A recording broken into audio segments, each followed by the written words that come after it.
Today's discussion it is on what are the services or what are the opportunities available for members in logistics and supply chain management. How one can go back and implement those improvement areas in the organizations. One request to all the participants: please note down all your questions so that you can put it in the Dropbox question box so that we can answer those questions at the end of the presentation, so that the flow can be maintained better in the whole presentation. I am dividing this presentation into two parts. So in fact, though the schedule says the presentation is 45 minutes, I may take 30 to 35 minutes, then we will spend more time in the discussion. The presentation is two parts. One is to talk about the broad sectoral outlook and what are the issues the sector is facing, both logistics and supply chain. And second portion is how CAI is working in this area for the benefit of industry.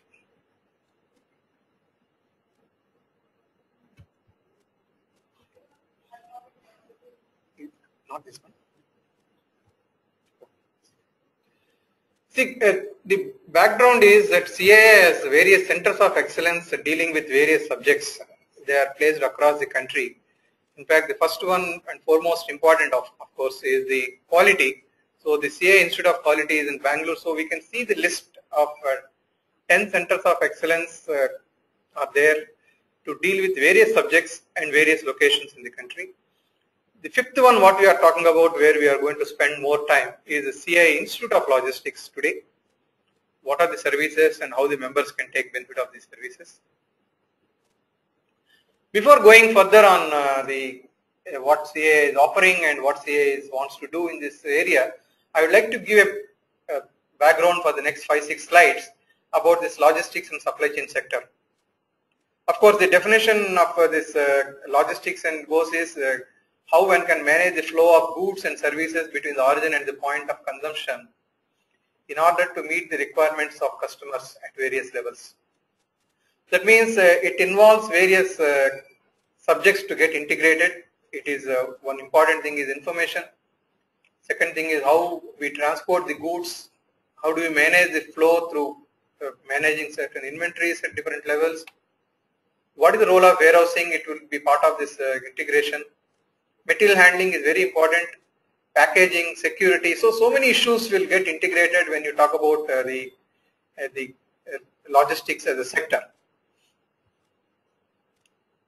The logistics cost is a significant cost in our overall economy. The estimated cost of logistics is around 13% of GDP in India when compared to 9% in US and 11% in Europe. So this indicates that there is a good scope for us to look into the logistics and supply chain more closely to improve the bottom line of our organizations. If you see the value of this logistics sector as such, it is seen as $135 billion and it is growing at a very healthy rate of 8 to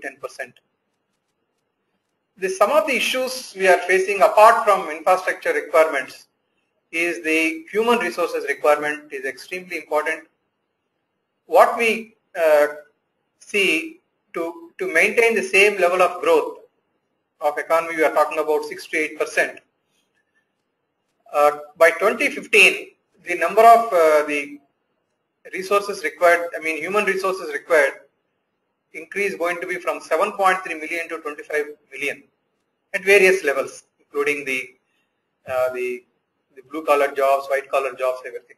So that means an increase of around 17.7 million. There's a huge number we all need to work on. In fact, if you take very specifically the trucking requirement or the driver's requirement, is that there is a shortage of already 5 million in the next 15 years.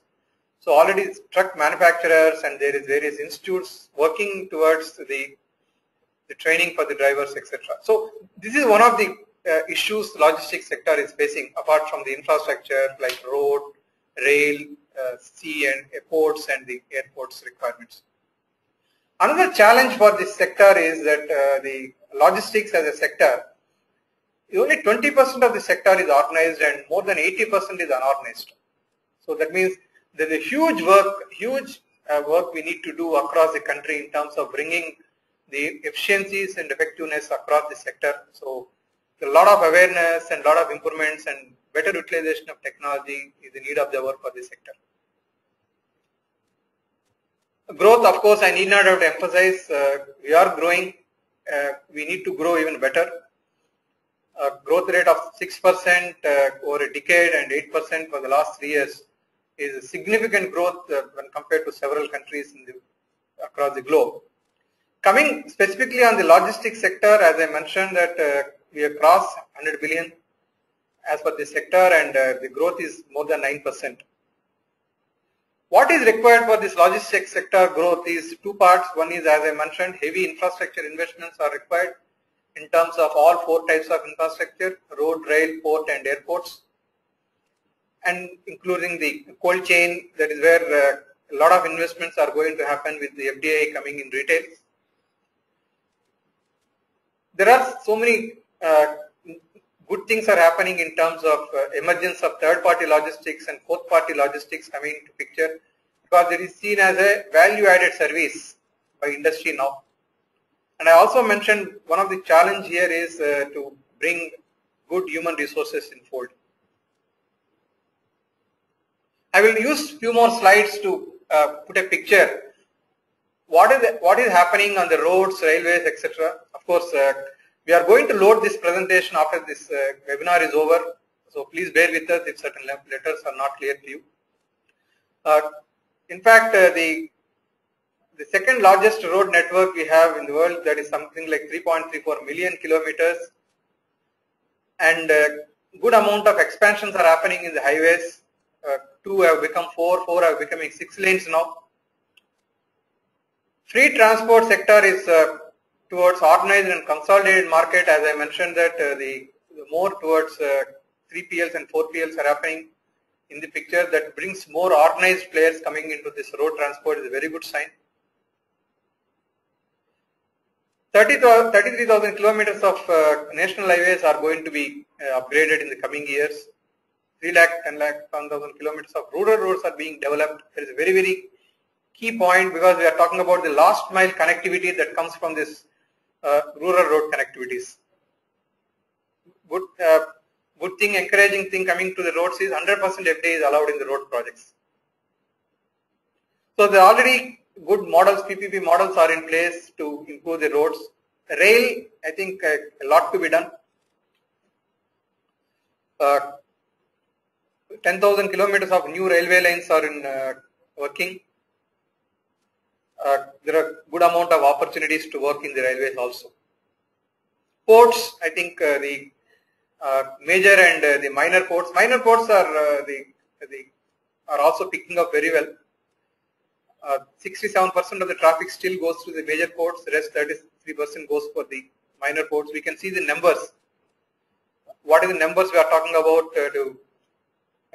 We are looking at a capacity addition of around 3,200 metric tons to handle the additional capacity that can come by 2020. Maritime agenda has already been launched by the ministry, so we will hope that we will work towards that area. Aviation, limited success so far, but good opportunities are there. FDI is already there in this greenfield airports. Already the private airports are in place, some of the locations. So good amount of investments are happening in all 4 types of infrastructure. But fortunately or unfortunately, we need to do more in this area to match with the economic growth of 6 to 8%. To meet that, we need to invest even higher. We can see on the right hand side how the increase is there in terms of the investments from when compared to 2007, 2008. This is the amount of rise that happened in terms of percentages of investments in the last 5 years or 4 years. Another key aspect I think we all need to look into very closely, because our supply chain depends on this. I will take few minutes to explain this chart. We have put 3 columns: China, US and India. Last one is India column. On the x-axis we have shown road, rail, water and air. These are the 4 types of transport we are looking at, if you see China, the transport through road is only 22%. US it is 37%. In India it is 57%. The drawback of this one is any road transport is the costliest one. And the other aspect is every ton kilometer we transfer, 1 ton transportation per kilometer, the amount of CO2 released is 64 grams of CO2 is released for every 1 ton of transfer we do through road per kilometer. So 57% of our transport happening through road, that indicates that huge amount of fuel goes through this transportation of our goods. In fact, if you see our total petroleum products consumption in India, approximately 50% of our petroleum products are spent only for transporting goods. So there is a huge scope for us to look into the logistics and supply chain and see that what are the other avenues available for us to shift this road transport to the other modes, especially to waterways, where the consumption of fuel is least.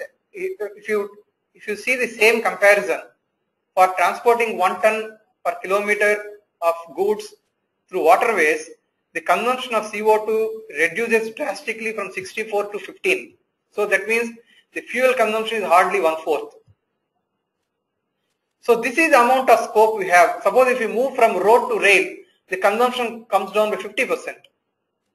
So we need to consciously work on various logistics models, transport models, to see that how one can shift these loads from road to other modes of transport. Of course, the costliest mode of transport is air, where we talk about for transporting 1 ton per kilometer, the CO2 release is more than 1000 grams, the highest. So one has to discourage the movement of goods. So if you see, typically what we do to meet the customer demands in the last minute, courier it.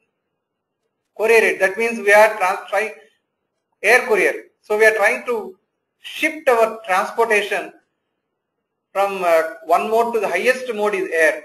So that is one area. That's why I am highlighting this chart, where we have a good scope in terms of doing even environment point of view also. So if you shift the transport modes, there is a very good potential for us to save money also in our operations. Now with this background, I would like to mention here what are the services CAI Institute of Logistics is offering for industry. In fact, this institute has been established in 2004 and 2005. We have taken the education as one of the key areas here, as you would have seen that there is a huge requirement of skilled people in this sector. Because if you see 2004 and 2005, when we established the center, hardly any institute was offering a full-fledged MBA or PG diploma courses for professionals dealing with logistics and supply chain. So people were learning online. So based on the industry feedback, we started this service called Education Services. I will take you through what are the details about this, how one can enroll, etc. The other service we do, of course, training is also one part of education, but is very, very short term, maybe 2 days to 5 day programs, 1 day to 5 day programs. We also do certain events like seminars and exhibitions to bring people to a common platform to highlight what are the best practices happening in various organizations, what are the technologies one can adopt for better utilization of resources, etc. Fourth one, but not the least, is we also offer advisory services or consultancy services in the area of logistics and supply chain for the benefit of industry. Whoever wants the hand-holding support, we offer those services. Coming back very specifically to education, these education services all are virtual education programs. That means they are distance education and virtual mode. So you need not have to physically present for the classes. So these programs have been designed such a way that working professionals can utilize their time. In the weekends, they can utilize their time better and get educated. we are happy to mention that these courses are recognized by Government of India. So even the government organizations are enrolling for these courses so that they are using these certificates for their better career progress. Of course, the main objective of this conducting these programs are to give a systematic, structured education on logistics and supply chain. The courses are available for 6 months duration to 3-year duration. All are virtual mode.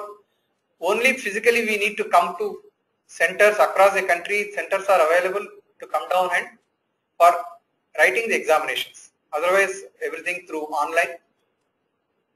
It is like any other education. We have projects, assignments. We need to do some projects. We have to submit those projects. We see that practically how we are applying this concept which you are learning in these courses. Everything is seen in this process. Another thing is it is industry driven program. So we would like to speak more about what is practically required. Practically one has to go back and apply in their workplace. We will teach better and teach more in this area. That's all I can mention. Of course, the details about this education courses are available in our website caalogistics.com, so you can go through it with all the details available. Coming to training programs, we do 30 to 35 training programs across the country, both Tier 1, Tier 2 and Tier 3 cities also, to reach out to all the industry. More than 1200 professionals are trained every year. In fact, very surprising to us, even though people say that it's a slightly dull year for industry, the training is the least priority. Surprising to us, the response for the training programs is the highest this year when compared to several years. So that indicates that people are giving a lot of importance for this subject to learn something and try out. So it is a very good sign. The participation is very, very encouraging for this training program. The subjects are wide-ranging subjects, supply chain subjects, inventory, warehousing, transportation, the import, export procedures. How do you manage the spare parts? How do you manage the distribution? How do you manage this supply chain costs? So all subjects that are related for this subjects on logistics and supply chain are covered in this training programs. As I mentioned, the participation is encouraging. One more initiative that has been launched very recently, few months back. What you call it as, I will explain slowly here. We call it as SCM Pro, that is Supply Chain Professional Certification. Here, the main objective of this program is to recognize the supply chain professionals working in the industry. We would like to recognize and we will endorse the competencies available with the supply chain practitioners based on the body of knowledge they already possess. So what we do is, we organize online tests for professionals. Those who secure 70% of the marks, we will give the certificate. What are the benefits of the certificate? The benefits are twofold. One is, yes, it is a recognition for that individual. The second thing is, it is very easy for the organization HR team, if you are going for either in the same organization for better career or we are looking for better opportunities outside, the certificate will be shown that you are a professional in this activity already. So there is a recognition we are giving as a CAI body, the knowledge available with you. So what we do is, we will supply some material for you. You can go through that material at a predetermined time and date. You can attempt this examination. Before that, there will be mock examination also to test your, so that you can prepare well for the final examination. And you can attempt this examination and you can get the certificate. We launched hardly a couple of months back this SCM Pro. The first set of examination we are going to do on November 10th, Sunday. We already have more than 120 to 130 participants attempting the first test. So that means these initiatives are well encouraged by the industry. Here an individual can attempt, a group of persons from organization also can attempt. For example, in case of Coke and Infosys, each organization has nominated as a first batch 25 participants for this to attend this examination. Other 70-80 are coming on individual basis. So both ways are welcome. There is no difference whether you come as an individual or whether you come as a group. We encourage both the ways. But we feel that it is a very good opportunity for you to test your competencies through this well developed process of examination. In fact, to develop these modules of the material which we supply to you and also to come out with the questions, etc., we spent almost 1.5 years to arrive at these materials and the presentations, etc. The whole initiative was led by Professor Janesh Shah of IIM Udaipur Director. Earlier he was supply chain professor at IIM Bangalore, and also we involved several of the industries as a committee to arrive at this whole process. So why I am mentioning this point is the industry is fully involved in developing this whole process of certification of supply chain professionals. So it's a very good initiative, you can try out. Third area where CAI uses this delivery mechanism called organizing events and conferences, where we'll try to put what are the policies and the promotional activities that are good for the industry, especially in the infrastructure promotions, and also bring the national and international best practices on one platform so that the participants will get benefited. And also it's a good networking opportunities to promote the marketing of those new technologies, new services that are offered by the logistics service providers. It's a very encouraging participation is coming. In fact, we are doing several programs. Of course, I am not using this platform to read out all the programs that we do, but a couple of things I want to highlight here. One is the November 19-20, we are doing a exclusive program on warehousing in Mumbai. Warehousing program exclusively on November 19-20 at Mumbai. The next major program we are doing on February 15th to 17th, it is a logistics summit. It is international exhibition and conference at Pragati Maidan, New Delhi. So please block these dates. You are welcome to participate in the exhibition or a conference or a visitor, and you can log into our websites for more details. So we do both general logistics and supply chain programs and also very sector specific programs. For example, Auto SCM is very sector specific to understand and highlight what are the areas we need to focus on supply chain issues in auto sector, etc. So it is a combination of specific program and general programs. Next area, before I hand over this session for the question and answer session, where I take another 5 minutes to explain what are the consulting and advisory services we are offering for industry. The two parts in the advisory services for any individual organization is interested to have our services. We will very glad to visit that industry and give the hand-holding support, how one can improve the supply chain areas. The second portion is the rating systems. How do we rate certain facilities, etc. So it is a two types of consulting we offer. Of course, I already mentioned one rating of the supply chain professionals, what we call it as Certified SCM Pro.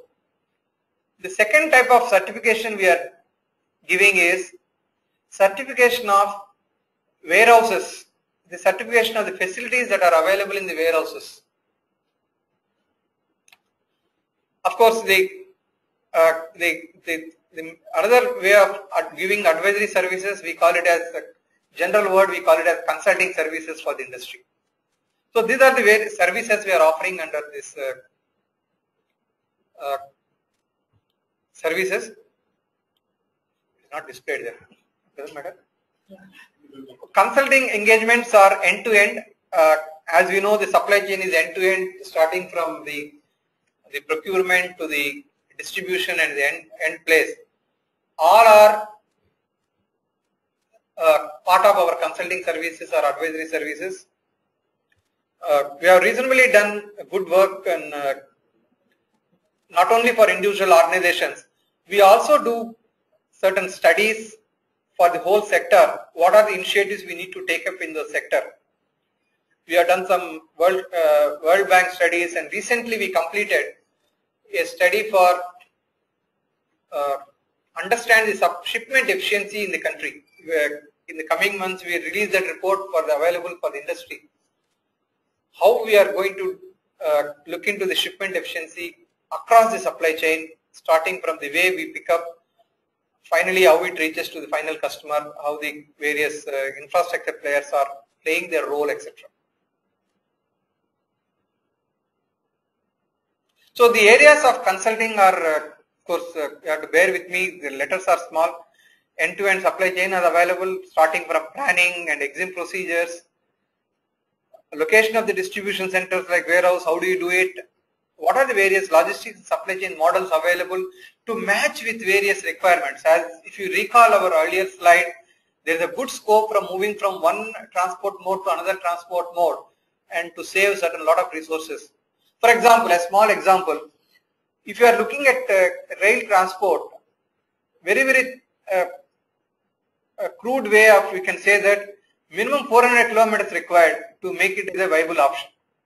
If my transportation distance is 100, even though it is a costly way of from the fuel consumption, on the overall cost structure, it is still advisable to go by road. Once you touch 400, then we can explore the possibility of going through rail. Once you cross 600 kilometers, we can think of going for waterways. So there are a lot of models available how one can look for what are the various modules one can opt for when you are looking at transportation. So there are various options available for us how one can look for improving the logistics and supply chain.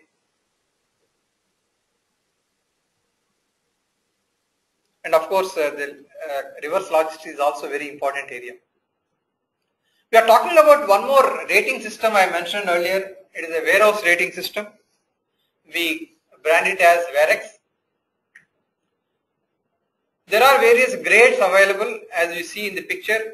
We talk about the bronze, silver, gold and platinum. What are the ways we can rate this one? The criteria we use is what is the infrastructure available in those warehouses, what are the levels of efficiency in their operations, what is the various performance measures we are monitoring and achieving, how well the technology has been used in establishing and operating this warehouse for the benefit of the warehouse place and also for the final customers. So these are the main criteria we use by talking about the warehouse rating systems. We talk about the platinum, we will say that infrastructure is best, excellent operations, enhanced performance, latest technology. Even when you talk about the type of the model we are looking at is a green model, a green infrastructure that goes into the construction of even or establishing this warehouse. So as you see the grading from best to basics, we talk about a platinum to bronze. Fair is silver, good is gold. What we do in this one is, we not only grade what is the existing levels of facilities available in the warehouse, and most important thing is, we also give a roadmap how one has to improve from one level to another level. For example, we are at gold.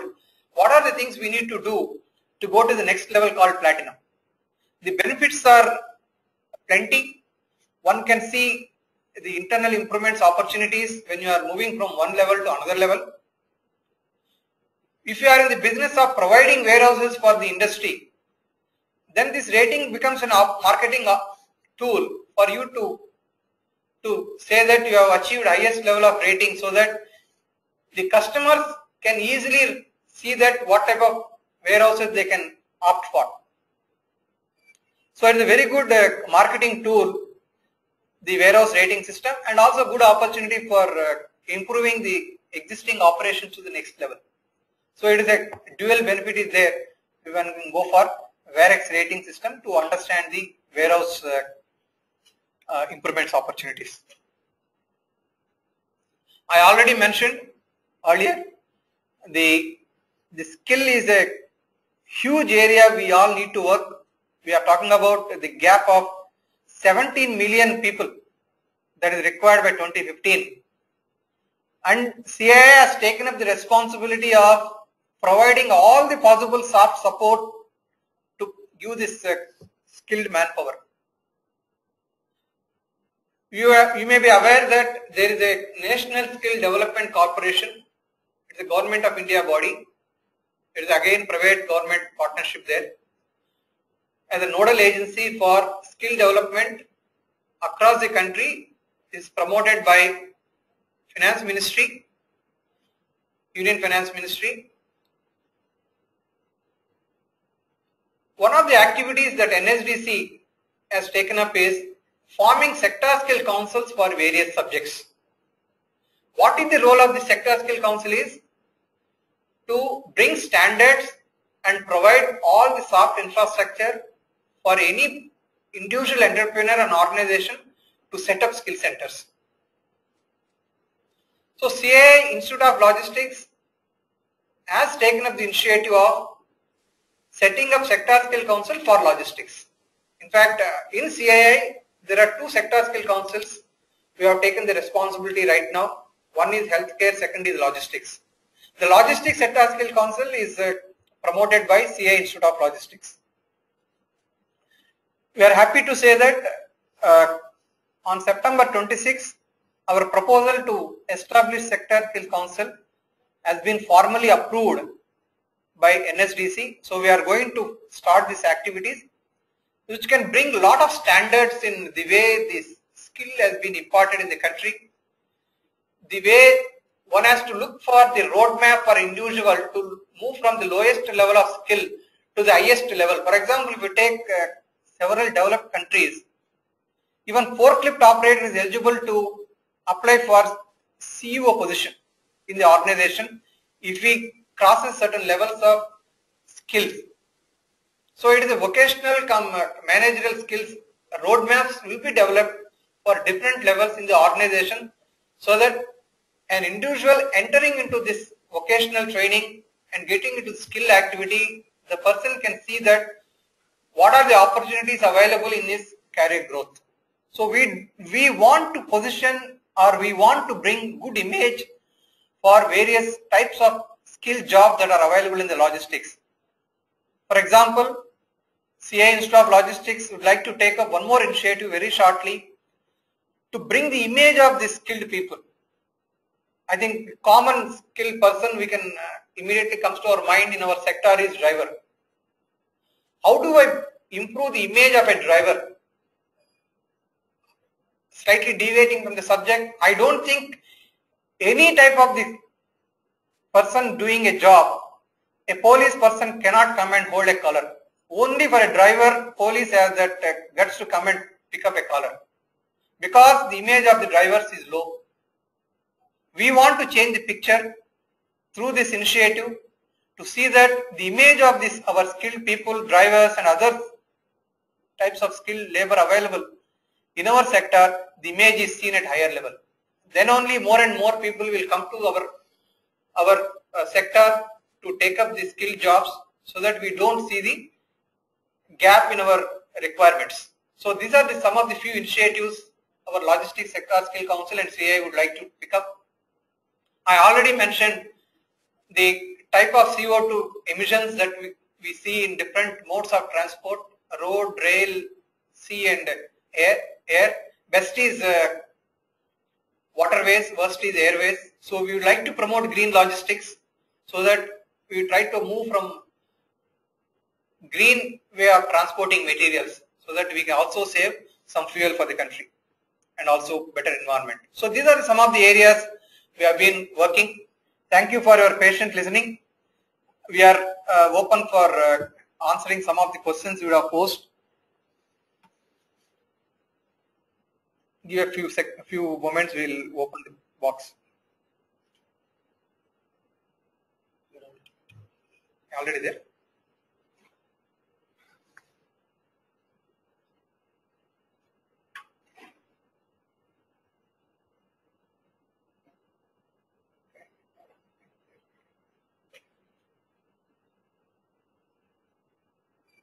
I will go in the same order which has been put in the order.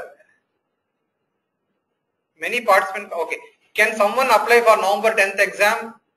I am not sure because we are in a very dicey situation in terms of timing. The